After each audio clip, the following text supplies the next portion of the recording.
This time on 15 Minutes You'll Never Get Back. I don't like surprises. Gonna tell you the tale about Barry the Beaver. And no plastics? No problem. I'm Dale. And I'm Charlie. All that and more on this episode of 15 Minutes You'll Never Get Back. With a little news you need to know. How Canadian is this? What's that? 900 residents were left without internet and cell service Saturday morning. Yep. And it's all because of a beaver. A beaver? There might have been 2 or 3 involved, but let's just go with one. Okay. So this one hard-working beaver that cost all of these people their internet for a while. Yes. It sounds like, no. It's like the beaver against the people. That sounds more like a bedtime story. Do tell. When you can't play your games and you can't watch your shows. And why this all happens? Barry the Beaver knows. For Barry the Beaver did munch and did crunch through cables and wires that tasted like lunch. Yum, yum, he said as he chewed and he chewed. And even though each bite tingled, it still tasted like food. I'll build my fortress, old Beaver Barry thought, not realizing, though, that he was about to be caught. For the evil witch Tellus was on to him now. You see, Barry's lunch was their cables, not a busy beaver's chow. So then Tellus, wicked stepdaughter Liz, said to the bill-paying peasants, "We know what Barry's done, and want you to know we'll put a stop to his fun."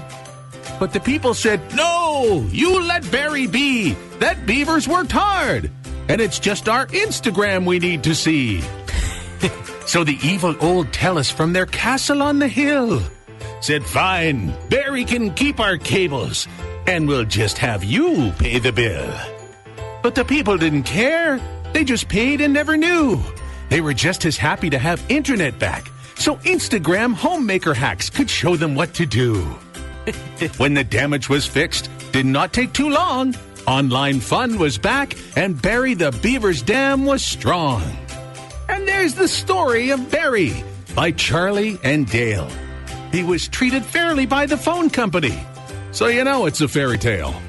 So here's the situation. Got me an anniversary coming up on Thursday. Mm-hmm. That is also golf night. So how does husband do this? So this is how. He creates a surprise for Friday into Saturday. Okay. So I'm like, okay, fine.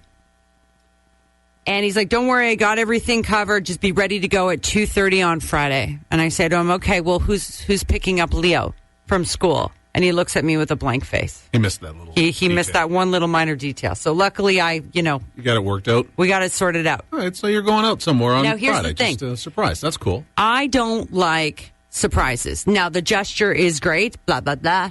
I want to know what's happening. Am I wearing heels? Do I wear makeup? Am I wearing track pants? Am I packing a bag?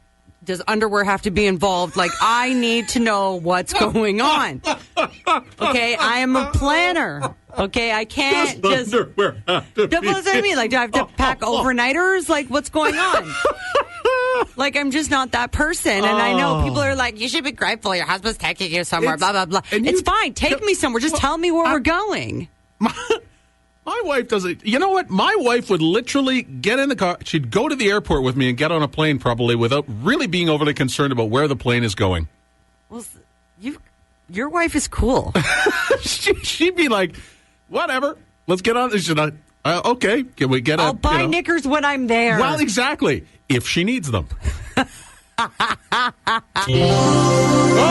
well. This will be time for one of Charlie's medical fun facts. 35% of people sneeze because of this reflex. Reflex? What reflex? So, fun fact, the syndrome is actually called achoo. Oh, well, that's a good idea. And it is an acronym for every single word I can't read. Is it a lot of, like, really big, long medical terms? Yes. Okay. However, it is called... Take our word for it. We'll post it online. We will. So, this is basically... The sun makes you sneeze.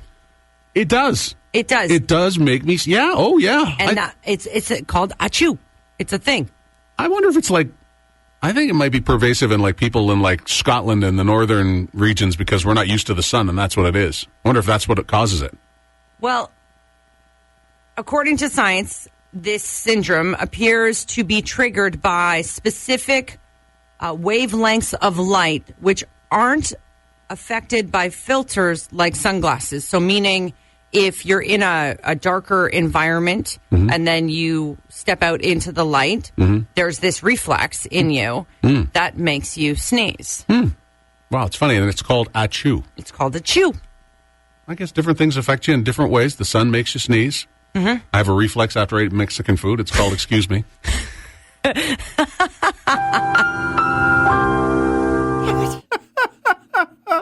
movie is called Pretty Woman with Jerry and Julia Roberts. No, in spite of the fact that the soundtrack is great. Yeah. I know it, but that's not it. Turning a whore into an honest woman. Okay. It's every man's dream. Okay, well, have a great day then. Okay. Hi, how you doing, Dale? All right, how you doing? I'm fine.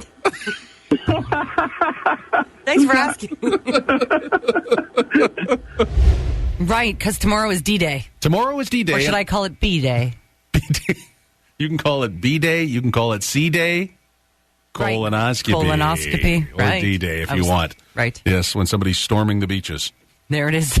Look at those mountains. You know what it is? And it's something that people are surprised. They're going, you really? You're going to talk about this? And I said, you know what? I am, because a lot of guys got a real aversion, obviously, to this. Who doesn't? Who doesn't have an aversion to going for a medical procedure? It's never fun. No. But it's something that's necessary. Right. And if you've ever had anybody who's suffered from colon cancer or anything like that, Absolutely. man, you do not want to mess around with this. This is something very important to do. So it's my time that I've got to go in for my regular, check it out, get it done. And I always say, because I've had one before. I had one 10 years ago. It's the prep that's worse than the actual procedure. Right, because they sedate you a little bit, right? Yeah. Okay. It's the prep, and today's my prep day. Oh, great. So it's not much fun, but it's something that you really have to do. And I mean, talk to your doctor about it and get it done at the right time in your life. Right. But I thought, you know what, let's just try to take away some of the stigma about the colonoscopy. Okay. And how do we always take away the stigma? We sing. We sing about it. So let's enjoy the colonoscopy song right now. Colonoscopy. Colonoscopy. Colonoscopy. Colonoscopy. Colonoscopy. Colonoscopy. Colonoscopy. You take a little hose. We all know where it goes.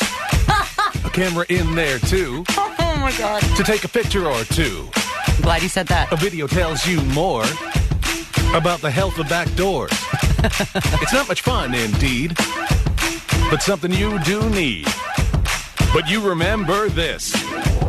Now, don't forget you're going to need Vaseline on it. You're going to want to put a little Vaseline on it. And if you don't, there's going to be a little thing about it. You're going to find it's going to have quite a sting to it.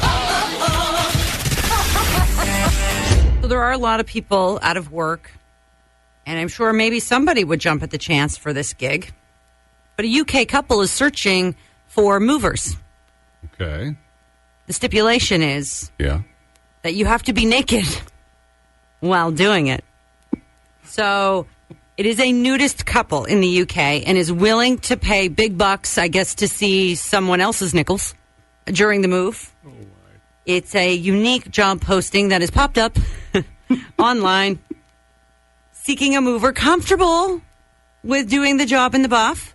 £2,000. So that's like almost $4,000-ish Canadian, yeah, right? Of, just, 3-something, yeah. The nudists hope to do the move in September when it's not that cold. You can apply via the website. I have the link. Oh, good. And as far as qualifications go, it looks like you just need to be willing to move stuff naked. No drawers needed. 2 men in the buff. We'll move and you stare. A little gassy this morning.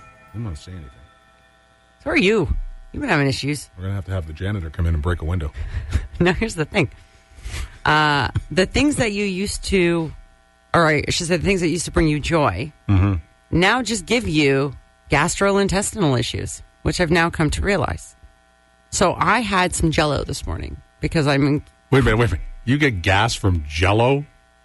I get issues from just looking at Jell-O, okay, and other things. But so we posted, Charlie can't eat anything jiggly, apparently. Well, yeah.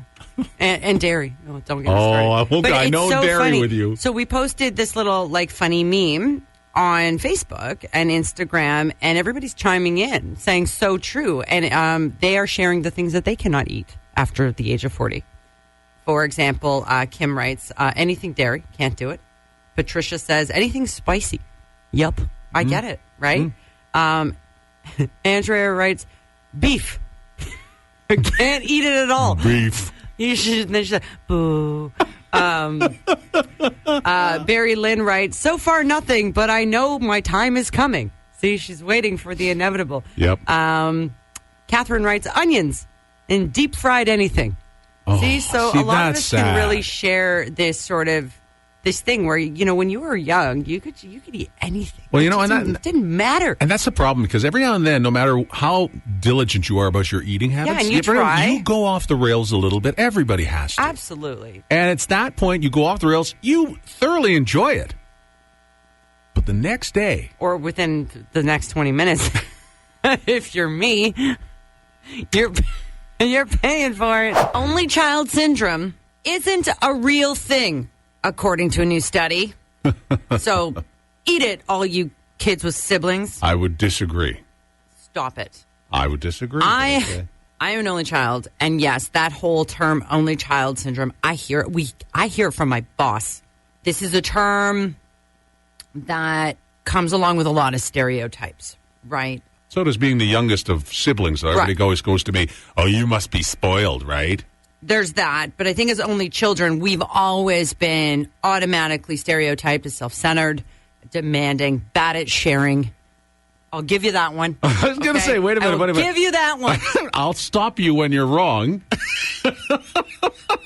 But now it looks like the only children of the world, we can unite and toss those stereotypes back in people's faces. So this big study was done, and the researchers found being an only child does not make you more selfish than those with siblings. So during a study, volunteers were asked to do tasks related to altruism. As a result, researchers found that there was no difference in how altruistic people were depending on whether they had siblings. Fun fact. Only children are actually becoming more prevalent across many countries, following overall decreasing fertility rates worldwide. And I think people are realizing that kids are really expensive. Yes. I mean, that's why my mom only had one. She knew I was going to cost her a fortune. Right? And they can be ungrateful, too. I don't know what you're talking about. But stop it!